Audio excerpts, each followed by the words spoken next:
सारे पेड़ कट जाएंगे तो हम किधर जाएंगे, ये सवाल नागरिकों के मन में भी है और उन पेड़ों पर जिनका आशियाना है, जिन पंछियों का आशियाना है, उनके मन में भी है। जी हाँ, मैं हूँ राजवीर सिंह हुरा और आप देख रहे हैं टेढ़ी बात न्यूज़। इस समय जो इंदौर की स्थिति है, इंदौर में लगातार हरे भरे पेड़ों की कटाई होने की वजह से हरियाली का जो प्रतिशत है लगातार नीचे गिर रहा है और वायु प्रदूषण का जो स्तर है वो भी सभी के सामने है। पिछले दिनों मेट्रो निर्माण में रानी सराय में काटे जाने वाले करीब 235 पेड़ों की कटाई के विरोध में जनहित पार्टी और शहर की कई सामाजिक संस्थाओं के द्वारा अनशन किया गया, जो लगातार करीब 1 महीने तक चला और इस संदर्भ में इंदौर हाई कोर्ट में एक याचिका भी दाखिल हुई। हाई कोर्ट के द्वारा कल उस पर अंतरिम रोक लगाई गई है और आगे की सुनवाई 16 फरवरी को निर्धारित किया गया है। इस समय हमारे साथ मौजूद हैं जनहित पार्टी के अभय जैन साहब। जैन साहब लगातार हरियाली को लेकर संघर्ष करते आ रहे हैं। जैन साहब, आपका हमारे चैनल पे बहुत बहुत स्वागत है। आप बताएं कि अभी ये जो कोर्ट के द्वारा अंतरिम राहत मिला है, आगे क्या होगा?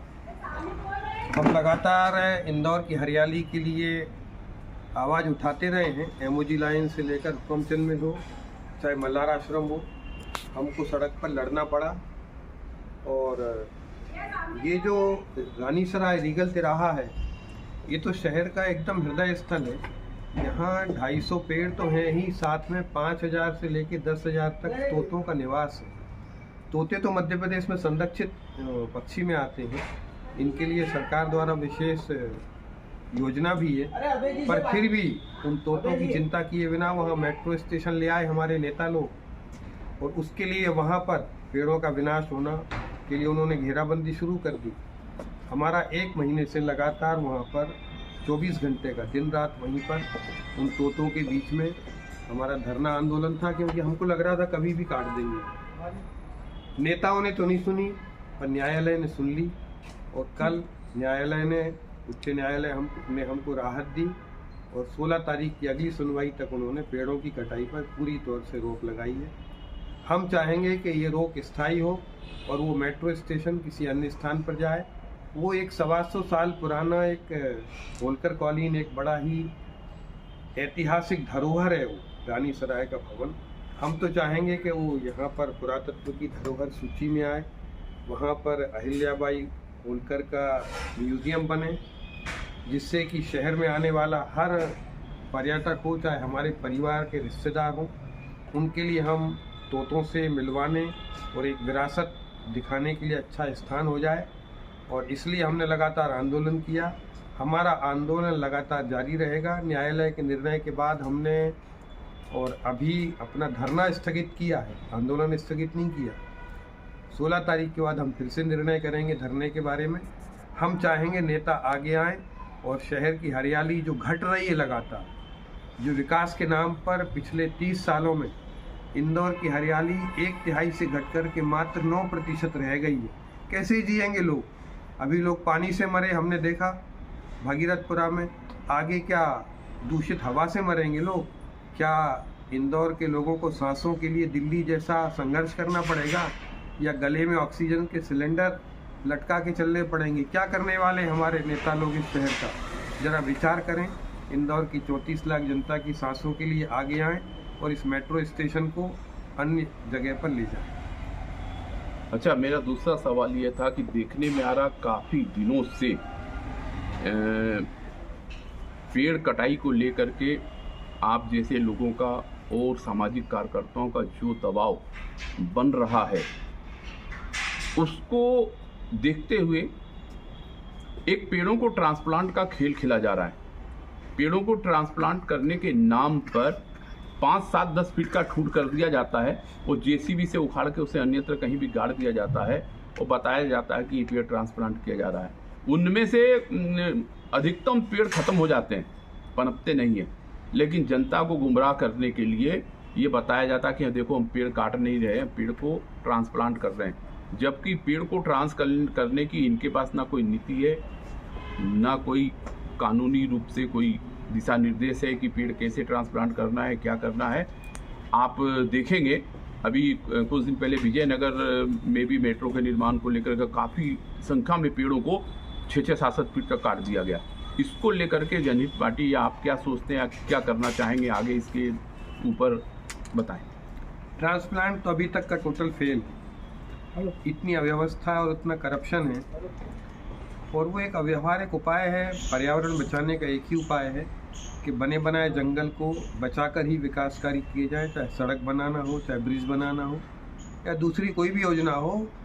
सांसों की कीमत पर, हरियाली की कीमत पर कंक्रीट को लाना लोगों की ज़िंदगी से खिलवाड़ है। इसलिए ट्रांसप्लांट के बारे में तो हमारा बिल्कुल भी मत उसके पक्ष में नहीं।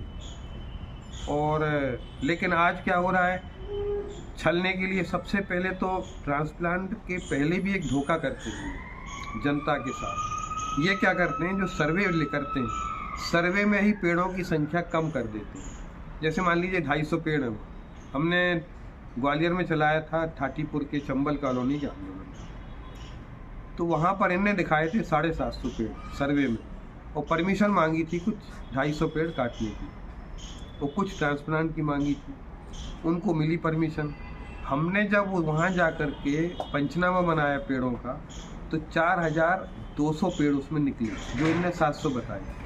हमने हाई कोर्ट में याचिका दायर की, कोर्ट ने आदेश दिया इनकी फिर से गणना की जाए, कमेटी बनाई। कमेटी ने जब पंचनामा बनाया उसका, तो 4900 पेड़ निकले, मतलब 4900 पेड़ों को इन्होंने 700 बता दिया। कागज़ पर ही 4200 पेड़ इनने गायब कर दिए। तो ये पहले ही सर्वे में ही गायब कर देते हैं, थोड़े से पेड़ों की अनुमति मांग लेते हैं काटने की, और उसके नाम पर पूरा हरियाली का विनाश हो जाता है। ये एक पूरा का पूरा एक बेईमानी का खेल, पर्यावरण के साथ ही नहीं, लोगों की ज़िंदगी के साथ। हमारा शासन, जिसकी जिम्मेदारी है कि नियमों का पालन कराना, खुद ही वो नियम और कानून का उल्लंघन करके एक झूठी जानकारी के आधार पर पूरा विकास कार्य करता है। और हम चाहेंगे कि इस पर तुरंत रोक लगे। सबसे पहले तो इनके सर्वे की किसी स्वतंत्र एजेंसी से जांच होना चाहिए, और उसके बाद ही उस पर आगे की प्रक्रिया होगी।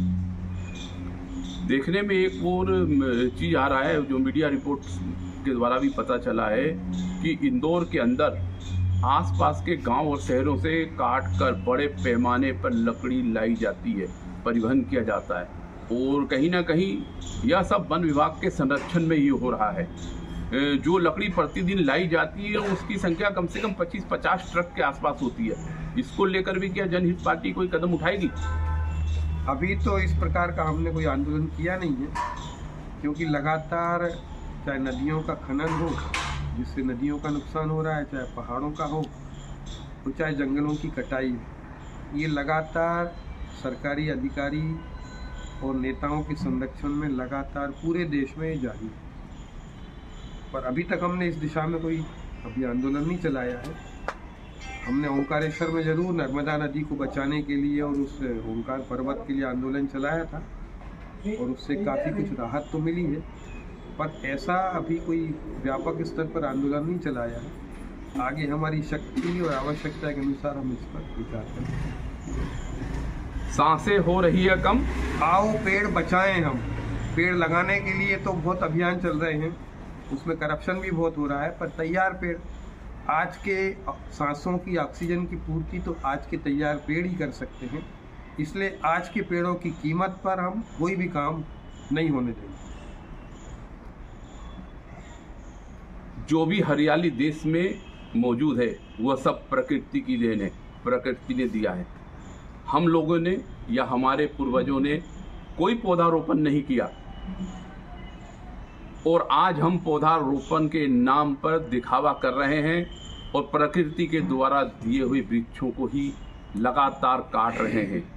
ये नागरिकों के साथ धोखा है, गुमराह है। प्रकृति के द्वारा दिए गए पेड़ों का ही अगर हम संरक्षण कर लेंगे तो हमें पौधारोपण जैसी किसी भी स्कीम की आवश्यकता नहीं होगी, क्योंकि प्रकृति अपना निर्माण स्वयं करती है। मनुष्य वह प्रजाति है जो अपना विध्वंस खुद कर रहा है। एक तरफ वो पीड़ित भी है, पर्यावरण को लेकर पीड़ित भी है, तो दूसरी तरफ वो हरियाली का सर्वनाश करने पर उतारू भी है। धन्यवाद। नमस्कार, मैं हूं राजवीर सिंह होरा। आपको हमारा वीडियो कैसा लगा कमेंट कर जरूर बताएं। वीडियो को लाइक करें और शेयर जरूर करें। हमारे चैनल को जरूर सब्सक्राइब करें ताकि आपको हर जानकारी समय से मिलती रहे।